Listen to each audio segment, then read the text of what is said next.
Welcome back to IAS बस। आज एक नई सीरीज़ की शुरुआत हो रही है। इस सीरीज़ के माध्यम से हम देखने का प्रयास करेंगे कि जो भी फैक्ट्स और जो भी एग्ज़ाम रिलेटेड कोड्स होंगे या एग्ज़ाम रिलेटेड जो भी डेटा होगा या जो भी कॉन्सेप्ट्स होंगे, जो इकोनॉमिक सर्वे ऑफ बिहार 2025-2026 के पार्ट हैं, उसको हम लोग समझने का प्रयास करेंगे। This is a very detailed document जो बिहार सरकार के द्वारा बनाया जाता है। इस वर्ष जो इकोनॉमिक सर्वे आया है उसमें 14 चैप्टर्स हैं, तो 14 चैप्टर्स का मैं प्रयास करूँगा कि दो चैप्टर वाइज उसका 6 या 7 वीडियो बनेगा। 7 वीडियो बना दूँ छोटा-छोटा, और फिर उसको बाद में कंपाइल करके आपको एक वीडियो के रूप में भी मिल जाएगा, और एज दो चैप्टर्स के एक वीडियो भी चैनल पे उपलब्ध रहेंगे। ये बनाने में आज 2 दिन की देरी इसलिए हो रही है क्योंकि हम लोगों ने प्रयास किया कि इसका एक डिटेल्ड वीडियो बनाया जाए, ताकि एक जो एग्जीक्यूटिव समरी का भी वीडियो हम लोग बना सकते थे, मगर उसमें फिर वो डिटेल्ड मिस हो जाता। यहाँ पे हर चैप्टर का डिटेल्ड वीडियो बनाया गया है। बहुत ज़्यादा कंटेंट बल्कि नहीं है, सिर्फ वही कंटेंट डाला गया है जो एग्जाम के लिए इंपॉर्टेंट है, बीट प्रीलिम्स और बीट मेंस। तो आइए शुरू करते हैं। Let's begin. इसमें मेंस के लिए भी आपको बहुत सारे फैक्ट्स मिलेंगे और प्रीलिम्स के लिए तो मिलेंगे ही मिलेंगे। So let's start. This is a strategic analysis.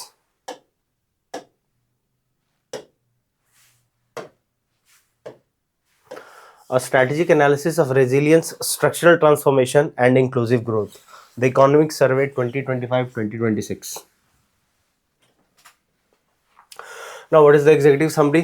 क्या क्या है? हाई वेलोसिटी ग्रोथ रहा है, 13.1% की बहुत चर्चा हो रही है, but this is as current prices. Construction boom हुआ है, सेकेंडरी सेक्टर एक्सपैंड किया 15.5% से, क्योंकि इंफ्रास्ट्रक्चर प्रोजेक्ट्स में समय के साथ बहुत वृद्धि आई है और इंफ्रास्ट्रक्चर के प्रोजेक्ट्स बहुत अच्छे पेस पे ग्रो कर रहे हैं।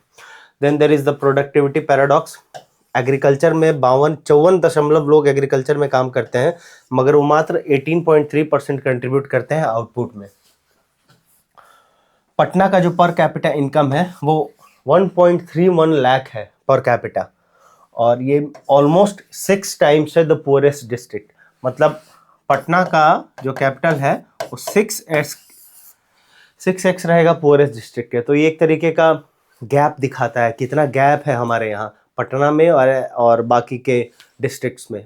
बिहार और बाकी स्टेट्स में तो जो गैप है सो है, पटना और बाकी डिस्ट्रिक्ट्स में भी बहुत बड़ा अंतर दिखता है, जिसके कारण एक हम कह सकते हैं कि अर्बनाइजेशन में एनोमली आ गई है। अर्बनाइजेशन में बाकी जगहों पे क्या है कि हर कुछ तहसील मिला के एक बड़ा डिस्ट्रिक्ट डेवलप हुआ, मगर पटना बिहार में ऐसा नहीं हो पाया। बिहार में पटना ही एक तरीके कह सकते हैं कि अर्बन सेंटर के रूप में डेवलप हुआ, जो एक बहुत बड़ा प्रॉब्लम बना है। जो स्टेप्ड माइग्रेशन जो होना चाहिए वैसा हो नहीं पाता है, जिसके कारण पटना में पॉपुलेशन बूम हो जाता है।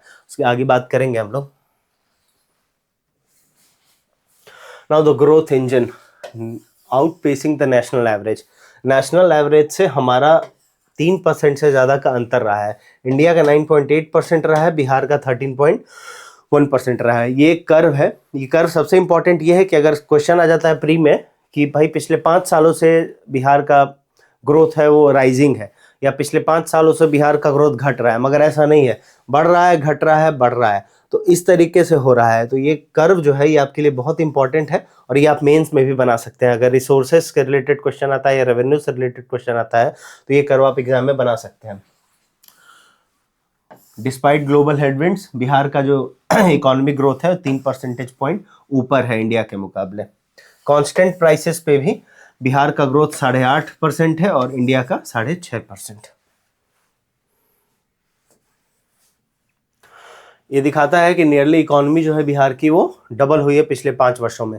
2020-21 में 5.67 लाख करोड़ की इकोनॉमी थी, आज लगभग 10 लाख करोड़ की इकोनॉमी है। इन ग्राफ्स को आपको एग्जाम में बनाना है मेंस पे। पूरा इन ग्राफ्स को ग्राफिकल रिप्रेजेंटेशन से इन फैक्ट्स को बताने का उद्देश्य यही है कि आप एग्जाम में इन ग्राफ्स को बना के आए। स्ट्रक्चरल ट्रांसफॉर्मेशन, कैसे ट्रांसफॉर्मेशन हो रहा है? सबसे इंपॉर्टेंट सेकेंडरी सेक्टर का हुआ है। सेकेंडरी सेक्टर 21% कंट्रीब्यूट करता था 2020-21 में, अब 27% कंट्रीब्यूट करता है। यहाँ पे सबसे इंपॉर्टेंट फैक्ट क्या है कि टर्शरी 57 था, अब भी 55 है, मतलब टर्शरी सेक्टर में बहुत ज़्यादा बदलाव नहीं आया है, मगर प्राइमरी सेक्टर जिसमें सबसे बड़ा पार्ट एग्रीकल्चर होता है वो 22% था, अब 18% है। तो एक तरीके का पॉजिटिव इकोनॉमिक ट्रांजिशन दिखाता है, जो आइडियल इकोनॉमिक ट्रांजिशन होना चाहिए कि एग्रीकल्चर से इंडस्ट्री और इंडस्ट्री से service. So this is a positive sign for our economy, state की इकोनॉमी के लिए ये अच्छा सिग्नल है। नाउ सेकेंडरी सेक्टर में क्या है, इसमें मोमेंटम आया है, 15.5% का ग्रोथ देखा गया है 2024-25 के मुकाबले में। कंस्ट्रक्शन इसका हैवी वेट है, 9.1% था 5 साल पहले, अब 15.1% है। एनर्जी यूटिलिटीज में इंफ्रास्ट्रक्चर जो है वो 2.7% से ग्रो कर रहा है।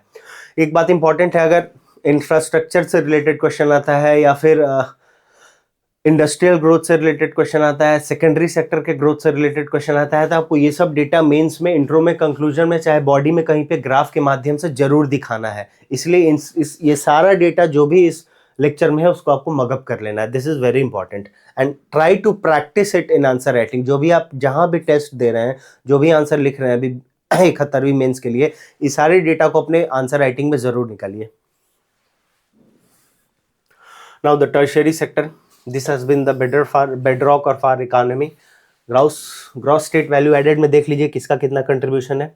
ट्रेड का 12.5% है, ट्रांसपोर्ट का 10% है, इस तरीके से डेटा दिया हुआ है।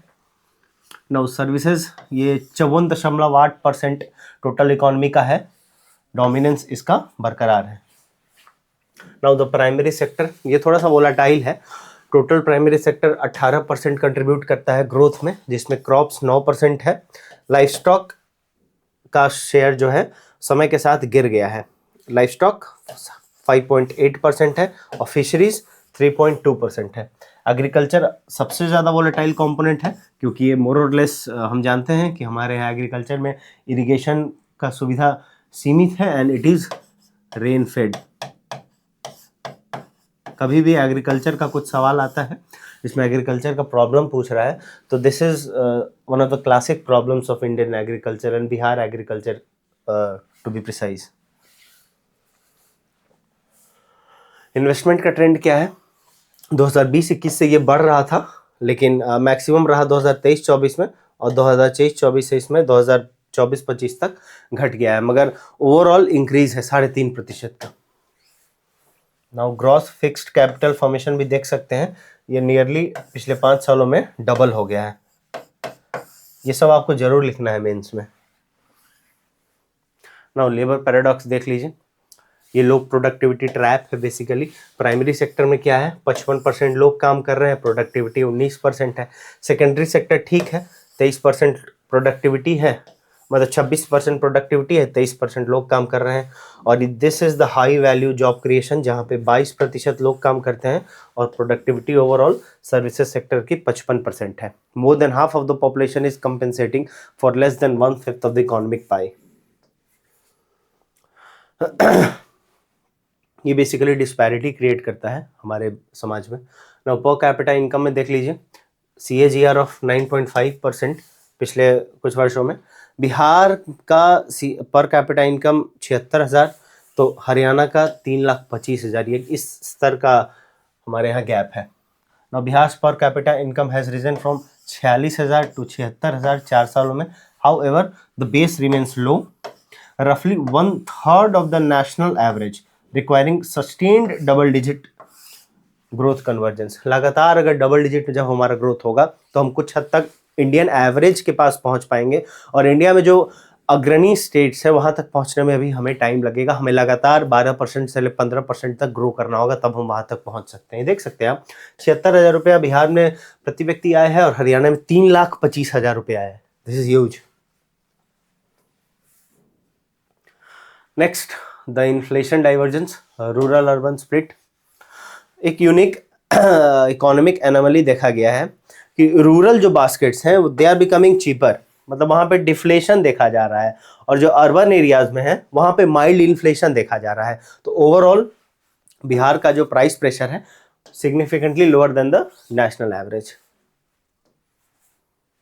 ना रीजनल डिस्पैरिटीज देख लीजिए, पटना का पर प्रति व्यक्ति आय 1.31 लाख है, बेगूसराय 61,000। मतलब बिहार में भी पटना के बाद जो दूसरे नंबर पे डिस्ट्रिक्ट आता है उसमें आधे से ज्यादा का अंतर है। यहाँ पे 1.25 लाख से ऊपर, यहाँ पे 61,000। और जब बॉटम पे जाइएगा तो बहुत ज्यादा अंतर है। बॉटम 3 देख लीजिए, सीतामढ़ी 24,000 रुपया, अररिया 23,000 और शिवहर 22,000। मतलब जो सबसे कम है वो शिवहर 22,000 और सबसे ज्यादा जो पटना है वो 1.25 लाख से ऊपर। तो आप समझिए 6 गुना का अंतर है। इतना डिस्पैरिटी है हमारे समाज में, सीतामढ़ी में और पटना में। कैसे समता आएगी? So we need to work towards that. इसके लिए सबसे जरूरी है इंडस्ट्रियल ग्रोथ। रोजगार आएगा, पैसे आएंगे, विकास होगा, इन्वेस्टमेंट होगा, अपने आप डिस्पैरिटी कमेगा। किसी भी प्रदेश में डिस्पैरिटी वैसे ही कमा है। कोई भी आप इकोनॉमी ले लीजिए दुनिया में, पहले वो फ्यूडलिज्म था, बहुत ज्यादा डिस्पैरिटी थी। रेवोल्यूशन आया, इंडस्ट्रियल रेवोल्यूशन आया, जैसे जैसे जो भी डिस्पैरिटी थी वो कमते चला गया। सो this is very important. Industrial growth सबसे जरूरी है इस डिस्पैरिटी को कम करने के लिए। नाउ कंजम्पशन मैट्रिक्स में देख लीजिए, ये 18.6 पटना का है, मुजफ्फरपुर का 12.5 है।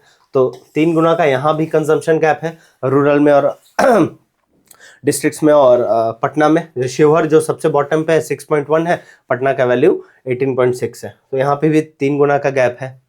नाउ इसका समरी क्या है, हम देख सकते हैं कि हाई ग्रोथ ट्रेजेक्टरी रहा है, 13.1% ग्रोथ मोमेंटम, स्ट्रक्चरल शिफ्ट हो रहा है, वी आर शिफ्टिंग टुवर्ड्स पहले एग्री बेस से हम लोग अब मैन्युफैक्चरिंग पे जा रहे हैं। सरकार का जोर भी है, चीनी मिलों का भी फिर से हम लोग चालू करने का प्रयास कर रहे हैं। इस तरीके का इन्वेस्टमेंट समय के साथ बिहार में और आएगा। तो ये जो शिफ्ट जो है एग्रीकल्चर से मैन्युफैक्चरिंग की तरफ, ये और ज़्यादा मैग्नीट्यूड में होगा। इंक्लूसिव डेवलपमेंट हो रहा है और future road map obviously this depends on how our government decides to transition from primary sector to industrial sector। हम लोग सेमीकंडक्टर का हब बनाने की भी बात कर रहे हैं बिहार में। तो इस तरीके से अगर इंडस्ट्रियल सेक्टर सही से डेवलप कर गया तो बिहार आने वाले 10 वर्षों में देयर इज नो डाउट कि बिहार किसी भी टॉप परफॉर्मिंग स्टेट के तक पहुंच जाएगा, क्योंकि हमारे यहाँ जो ह्यूमन कैपिटल है, जो डेमोग्राफिक डिविडेंड है, वो अभी भी अनटैप्ड है। उसकी सही से स्किलिंग होगी और उस स्किलिंग हमेशा इंश्योर करना है कि वो जो स्किलिंग हो इंडस्ट्री के डिमांड के हिसाब से हो। अगर ये एक सिंक में हो गया तो बिहार को आगे बढ़ने से कोई नहीं रोक सकता है। सो इस चैप्टर में इतना ही। So will see the next chapter. इस वीडियो में हम लोग सेकेंड चैप्टर को एनालाइज करते हैं। Second chapter basically deals with the finances of state. की नैरेटिव क्या क्या रहा है कि फिजिकल एक्सपेंशन हुआ है कोविड के बाद से। There has been a structural shift in capital expenditure. हम लोग देखेंगे कि जो कैपेक्स है, कैपिटल एक्सपेंडिचर, वो समय के साथ बढ़ रहा है, रेवेन्यू एक्सपेंडिचर घट रहा है। तो एक तरीके का ये पॉजिटिव साइन है हमारे इकोनॉमी के लिए। देन सोशल वेलफेयर स्कीम्स पे भी हमारा जोर बढ़ रहा है। हमने देखा है शिक्षकों की व्यापक मात्रा में भर्ती हुई है, जिसके कारण एजुकेशन पे एक्सपेंडिचर भी बढ़ा है। रिसीट्स में tax revenue, non tax revenue और ग्रांट सीनेड आता है। एक्सपेंडिचर में मेजर सोशल सर्विसेज पे होता है, इकोनॉमिक सर्विसेज पे होता है, जनरल सर्विसेज पे होता है। नाउ फैक्ट चेक एक बार हम लोग देख लेते हैं कि total expenditure it is projected at ₹2,81,939 crore 2024-25 में।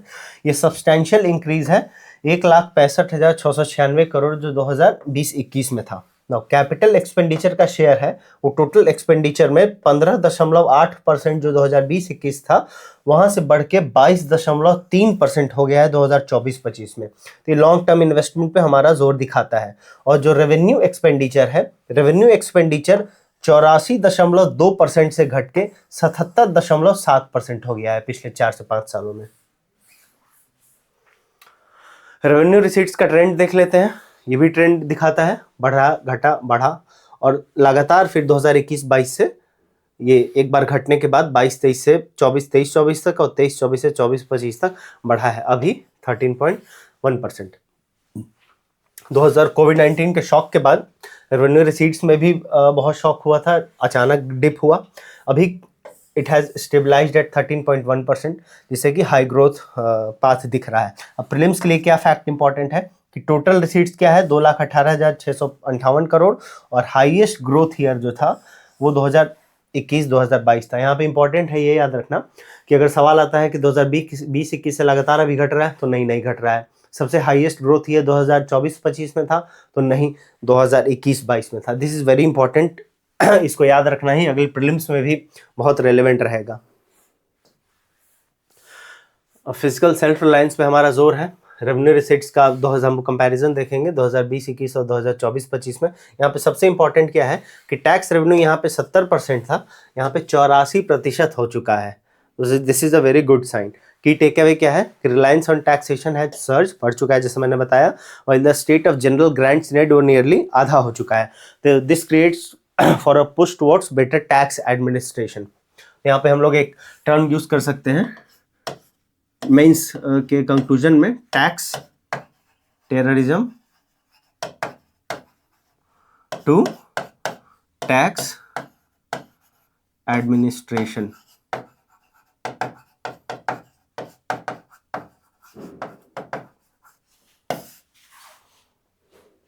टैक्स रेवेन्यू 84% है 24-25 का, और ग्रांट्स इन एड का शेयर 14% है। ये प्रीलिम्स के लिए इंपॉर्टेंट है।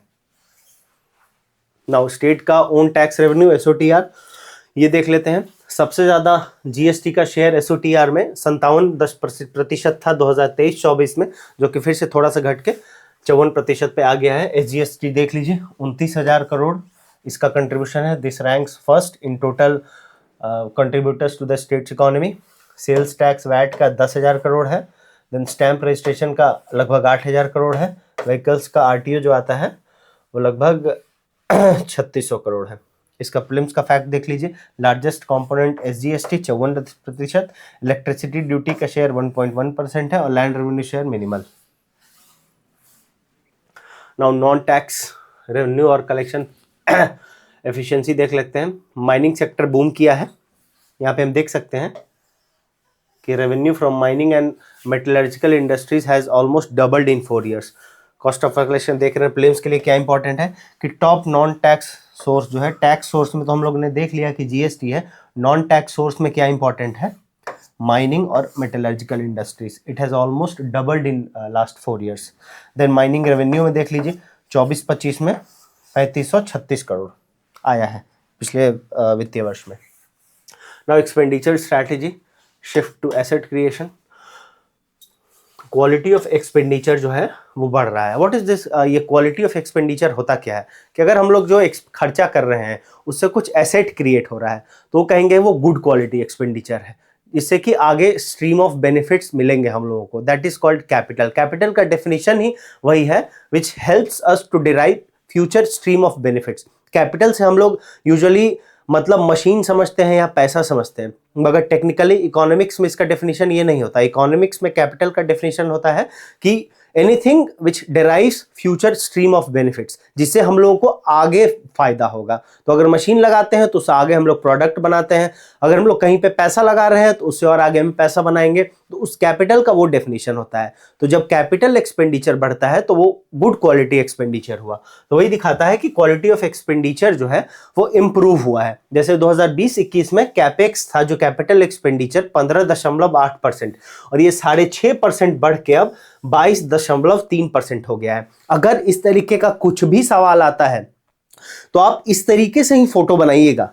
छोटा सा, इतना बड़ा नहीं बनाना है, छोटा बनाना है। ये मेंस में बहुत बड़ा इंपैक्ट डालेगा आपके आंसर पे। Definitely this is +1। Total expenditure बढ़ के 2.81 लाख करोड़ हो गया है। There is a golden shift towards capital expenditure 22.3%, और लॉन्ग टर्म एसेट्स हम लोग इंप्रूव कर रहे हैं। प्रीलिम्स के लिए क्या फैक्ट इंपॉर्टेंट है? कैपिटल एक्सपेंडिचर का शेयर अब 22.3% हो चुका है, और रेवेन्यू एक्सपेंडिचर का शेयर अब 77.7% हो चुका है। नाउ सेक्टरल प्रायोरिटीज हम लोग देख सकते हैं, क्या ऊपर है क्या नीचे है। सोशल सर्विसेज पे 36% खर्चा हो रहा है, जनरल सर्विसेज पे 24% खर्चा हो रहा है, कैपिटल आउटले 14%। इसमें एजुकेशन पे खर्च हो रहा है, हेल्थ पे खर्च हो रहा है, और ह्यूमन कैपिटल बनाने पे खर्च हो रहा है। इकोनॉमिक सर्विसेज में एनर्जी, ट्रांसपोर्ट और एग्रीकल्चर आता है। फिल्म्स के लिए क्या इंपॉर्टेंट है कि हाईएस्ट एलोकेशन जो है वो सोशल सर्विसेज के लिए दिया गया है 36%, और इकोनॉमिक सर्विसेज के लिए एलोकेशन जो है वो 17% है। नाउ सोशल सर्विसेज में हम लोग देख लेते हैं। एजुकेशन, स्पोर्ट्स और आर्ट एंड कल्चर में ग्रोथ ज़्यादा बड़ा ग्रोथ है मैग्नीट्यूड में एज कंपेयर टू हेल्थ और फैमिली वेलफेयर में। हेल्थ और फैमिली वेलफेयर में भी बढ़ा है, मगर दिस इज स्टेडी इंक्रीज और ये जो है this is a rocket increase. Now education expenditure has more than doubled in last 5 years, क्योंकि उसी हिसाब से भर्ती भी हुई है हमारे यहाँ शिक्षा विभाग में। Driven by teacher recruitment and infrastructure upgrades. हमने देखा है प्रखंड में जो भी स्कूल्स बन रहे हैं उसमें अलग से शेड बनाए गए हैं, तो बहुत तरीके का इंफ्रास्ट्रक्चर में सुधार हो रहा है, तो वो ऑब्वियसली खर्चा सही हो रहा है, तो कैपिटल एक्सपेंडिचर बढ़ रहा है। प्रीलिम्स के लिए क्या इंपॉर्टेंट है कि एजुकेशन एक्सपेंडिचर इस पिछले वित्तीय वर्ष में 58,739 करोड़ का था और हेल्थ पे जो था वो 15,000 करोड़ था। हेल्थ पे एक्सपेंडिचर भी आने वाले समय में बढ़ेगा, क्योंकि हम लोग धीरे धीरे आयुष्मान कार्ड्स भी सैचुरेट हो गया है। मैक्सिमम पॉपुलेशन जो भी राशन कार्ड धारी है उनका तो आयुष्मान कार्ड बन ही गया है बिहार में, तो वो लोग जैसे जैसे हेल्थ की सुविधाओं का उपयोग करेंगे तो ऑब्वियसली हेल्थ पे भी एक्सपेंडिचर समय के साथ सरकार को बढ़ाना पड़ेगा। नाउ इकोनॉमिक सर्विसेज में हम लोग देख लेते हैं एनर्जी और ट्रांसपोर्ट में क्या है। एनर्जी पावर में 20,262 करोड़, ट्रांसपोर्ट में 13,035 करोड़, इरिगेशन फ्लड कंट्रोल में 6500 करोड़ और एग्रीकल्चर और अलाइड सर्विसेज में 6200 करोड़। नाउ इसका एनालिसिस क्या है कि energy it has jumped from 8625 crore in 2020-2021 to 20,000 crore, ये भी डबल से ज़्यादा है, ऑलमोस्ट 2.5 टाइम्स, तो this is also huge. Energy में जो खर्च हुआ है वो 2.5 टाइम्स है इन लास्ट 5 years। ट्रांसपोर्ट में इट हैज़ सस्टेन्ड, बहुत ज़्यादा ग्रोथ नहीं। एग्रीकल्चर में वोलेटाइल स्पेंडिंग, हमने पहले भी देखा है कि एग्रीकल्चर सेक्टर में अभी भी वॉलेटिलिटी बनी हुई है। प्रीलिम्स फैक्ट बॉक्स क्या है कि टॉप इकोनॉमिक सर्विस क्या क्या है, एनर्जी और पावर, और एनर्जी एलोकेशन 2024-25 के लिए कितना रहा, 20,262 crore, which is almost 2.5 times more than what was in 2021-2022। Next committed expenditure. Committed expenditure क्या होता है कि जो हम लोगों को कुछ अगर हम ग्रोथ नहीं भी करते हैं तो उतना एक्सपेंडिचर करना ही है, जिसका सबसे इंपॉर्टेंट एग्जांपल है सैलरी। सबसे आसानी से आप समझ सकते हैं, उसी को कमिटेड एक्सपेंडिचर कहते हैं। यहाँ हम लोग देख रहे हैं यहाँ तक स्टेडी राइज था, there has been a spike in its, क्योंकि यहाँ पे रिक्रूटमेंट ड्राइव चला है, बहुत सारे रोजगार दिया गया है, तो उसका जो सैलरी आएगा that is a part of the commitment expenditure. इसका समरी देख लीजिए। The sharp rise in 2024-2025 it is attributed to the large scale teacher recruitment, जो कि स्टेट गवर्नमेंट ने किया है। कमिटेड एक्सपेंडिचर में सैलरी और पेंशन दोनों आते हैं, जो कि significant portion of the revenue खा जाता है वो। नाउ प्रीलिम्स फैक्ट बॉक्स देख लीजिए। सैलरी एक्सपेंडिचर में ग्रोथ 35% है एक वर्ष में, 35%, this is huge. Then total salary bill जो है वो 38,475 करोड़ का है। Now deficit management, quality over quantity, हमने अभी देखा है। रेवेन्यू डेफिसिट होता है, this is the bad deficit, क्योंकि ये कुछ हम लोग इसे नया बना नहीं रहे हैं, ये हम लोग अपने कंजम्पशन के लिए इस्तेमाल कर रहे हैं, तो ये 0.9% है। और gross fiscal deficit, the boring, जो हम लोग कर्जा लेते हैं जिससे कि कुछ नए एसेट्स क्रिएट करें, that is 41,223 crore borrowing requirement है total. 93.5% of this deficit is use for capital outlay, this is a positive news की कैपिटल एक्सपेंडिचर हम लोग कर रहे हैं, क्वालिटी एसेट बना रहे हैं। The high physical deficit is driven by infrastructure investment, ना कि कंजम्पशन। प्रीलिम्स के लिए क्या इंपॉर्टेंट है कि रेवेन्यू डेफिसिट जो है वो 357 करोड़ है और ग्रॉस फिजिकल डेफिसिट जो है 41,223 करोड़ है। तो capex as percentage of gross fiscal deficit it is 93.45%। ये एक तरीके से हमारे क्वालिटी ऑफ एक्सपेंडिचर को दिखा रहा है कि 93.5% जो पैसा हम लोग कर्जा ले रहे हैं उसको खर्च हम लोग एसेट बनाने के लिए कर रहे हैं, तो that is a type of long term investment. Next debt dynamics देख सकते हैं। लोन्स फ्रॉम सेंटर 16% है और अदर 1% है। इंटरनल डेट सबसे ज़्यादा 83% है। डेट टू जीएसडीपी रेशियो घट रहा है, ये दिखाता है कि स्टेट जो है इकोनॉमिक ग्रोथ के पाथ पे है। प्रीलिम्स के लिए क्या इंपॉर्टेंट है कि डेट टू जीएसडीपी रेशियो 37.7% है। टोटल आउटस्टैंडिंग डेट जो है वो 3.74 लाख करोड़ रुपए है। तो प्रीलिम्स के लिए बहुत इंपॉर्टेंट है। Next the physical health dashboard, इसके क्या के इंडिकेटर्स हैं। सस्टेनेबिलिटी दिखाता है, क्योंकि बेंच लाइन 10% से कम आपका अगर इंटरेस्ट रेशियो है तो दिखाता है कि आपका रेवेन्यू जो है वो इंटरेस्ट पेमेंट में सारा रेवेन्यू नहीं चला जा रहा है, 10% से कम पैसा आपको पुराने जो आप कर्ज लिए हैं उसके इंटरेस्ट पे जा रहा है। फ्लेक्सिबिलिटी दिखा रहा है, कैपेक्स होगा तो दैट शोज हाई फ्लेक्सिबिलिटी 58.2%। और प्राइमरी डेफिसिट जो है वो घट रहा है। प्राइमरी डेफिसिट क्या होता है, जब से इस वित्तीय वर्ष के फिजिकल डेफिसिट में से पुरानी लेनदारियों पे जो हम लोगों को इंटरेस्ट देना पड़ रहा है उसको हटा देते हैं, तो जो इस वर्ष का हम लोग का डेफिसिट है उसको प्राइमरी डेफिसिट कहते हैं। तो state is borrowing less to cover past interest obligations as compare to peak years. तो ये अच्छी खबर है। प्रीलिम्स के लिए क्या इंपॉर्टेंट है कि इंटरेस्ट रेशियो 9.7% है। इंटरेस्ट रेशियो समझ रहे हैं ना, कि पहले का जो भी कर्जा है उस पर जो इंटरेस्ट हमें देना है अलग अलग मार्केट को, चाहे ऑर्गेनाइजेशंस को, चाहे इंटरनेशनल ऑर्गेनाइजेशंस को, वो टोटल रेवेन्यू का 10% से ज्यादा नहीं होना चाहिए। तो हमारे लिए वो अच्छी खबर है, हमारा वो इंटरेस्ट रेशियो 9.7% है। कैपिटल एक्सपेंडिचर पर रेशियो जो है वो 58.2% है।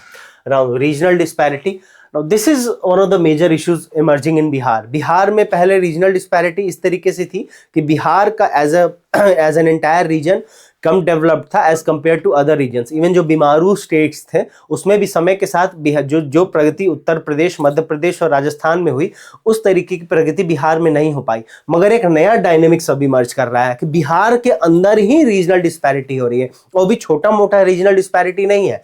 प्रति व्यक्ति आय में 6 गुना का अंतर है शिवहर और बिहार में। 22,000 आय है शिवहर की और बिहार की आय 1.25 लाख से ज्यादा है, 1.31 लाख एक व्यक्ति की। तो ये एक आयाम है। इसी तरीके से ऐसे बहुत सारे आयाम हैं जिसमें जो सबसे गरीब जिला है बिहार का और पटना, चूंकि पटना राजधानी है, उसमें 2.5 गुना से 3 गुना का अंतर है जो हमने इसी वीडियो में देखा है। तो ये एक नया डायनेमिक्स इमर्ज हो रहा है। ये एक इंपॉर्टेंट डायमेंशन हो सकता है आपके आंसर राइटिंग में जब हम लोग वे फॉरवर्ड लिख रहे हैं कि बिहार में जब डेवलपमेंट हो रहा है तो हम लोग को ये देखना है कि डेवलपमेंट के साथ ये नया हम लोग एनोमली ना बना लें कि नया रीजनल डिस्पैरिटी क्रिएट हो जाए, जिससे कि एक नया elephant in the room create हो जाए। तो ये हमारे लिए बहुत इंपॉर्टेंट है, ध्यान रखना। देख रहे हैं पटना का 1262 करोड़ है स्टैंप ड्यूटी कलेक्शन, दरभंगा का 266 करोड़ है। टारगेट अचीवमेंट है, कटिहार और दरभंगा जो है वो अपना टारगेट अचीव किया है 100% से ज्यादा, मगर सबसे ज्यादा शेयर क्या है, पटना का है। प्रीलिम्स के लिए क्या इंपॉर्टेंट है कि टॉप डिस्ट्रिक्ट पटना है 1262 करोड़ के साथ, और highest achievers have been Katihar and Darbhanga. Now final verdict, strength और चैलेंजेस में। नाउ ये मैंने एक समरी बनाया है मेंस आंसर राइटिंग के लिए कि ये फैक्ट्स आपके लिए इंपॉर्टेंट है। कैपिटल एक्सपेंडिचर बढ़ रहा है, it shows a rising trend, 22.3% है टोटल का। Debt to GDP ratio stabilize हो रहा है 37%। स्टेट जीएसटी कलेक्शंस बढ़ रहे हैं, this is around 54% I think of the total revenue. Weakness क्या है, सेंट्रल के ट्रांसफर पे अभी भी हमारा ज़्यादा रिलायंस है, और कमिटेड एक्सपेंडिचर बढ़ रहा है क्योंकि हमारे यहाँ रिक्रूटमेंट एक्सपोनेंशियली बढ़ा है पिछले 2-3 वर्षों में। अपॉर्चुनिटी कहाँ कहाँ है, माइनिंग रेवेन्यू डबल हो रहा है, ये इंडिकेट करता है कि नॉन टैक्स रेवेन्यूज में भी हमारे यहाँ अच्छे अपॉर्चुनिटीज है अगर हम लोगों ने ध्यान देंगे तो। माइनिंग टॉप पे आता है हमारे यहाँ जब नॉन टैक्स रेवेन्यू की बात आती है। इंफ्रास्ट्रक्चर पुश हमारी इकोनॉमी दे रही है। Conclusion, there needs to be physical prudence with developmental aggression. This is a part of one of your mains answers. ये लिख लो अभी, मेंस के किसी न किसी क्वेश्चन में ये 5 शब्द आपको लिख के आना ही है कंक्लूजन में कि Bihar needs physical prudence with developmental aggression. ये एक लॉन्ग लास्टिंग इंपैक्ट छोड़ेगा एग्जामिनर पे, तो प्लीज इसको रट लो, कहीं पे नोट्स में लिख लो। अगर कहीं 1 पेजर बना रहे हो कि इसको लास्ट डे रिवाइज करके जाएंगे उसमें भी लिख लो, इसको रट डालना है। Now state is effectively utilizing the borrowed funds for asset creation, हम लोगों ने देखा है 93% कैपिटल एक्सपेंडिचर पे खर्च हो रहा है। Now इसमें प्रीलिम्स के लिए physical prudence with development expenditure. So thank you, इस वीडियो के लिए इतना ही। ये 2 चैप्टर्स का एक वीडियो आपके पास आया है। आने वाले 6 और वीडियोस में मैं पूरे इकोनॉमिक सर्वे को डिटेल्ड कवर करूंगा। इकोनॉमिक सर्वे के लिए आपको कहीं और कुछ और देखने की जरूरत नहीं है। अगर आप कहीं और भी पढ़ रहे हो, किसी और कोर्स का भी पार्ट हो, then it does not matter. अगर आप ये देख रहे हैं, आपका मेंस भी कवर होगा, आपका प्रीलिम्स भी कवर होगा, क्योंकि हम लोग page every chapter wise, page wise detailed facts हमने इस प्रेजेंटेशन में डाला है, तो आप इसको देख लीजिए। मेंस के लिए तो ये रामबाण है, इसमें जो फैक्ट्स और डेटा, जो ग्राफ आपको मिलेगा वो और कहीं नहीं मिलेगा। सो प्लीज इसको सिर्फ देख नहीं लेना है सो के, इसके नोट्स बनाने हैं, और इसमें जितने भी ग्राफ हैं उसको आप प्रैक्टिस करते रहिए ताकि मेंस में आप उसको रेप्लिकेट कर पाए। अगर आपके कोई सुझाव है तो please pin in the comment section. Thank you.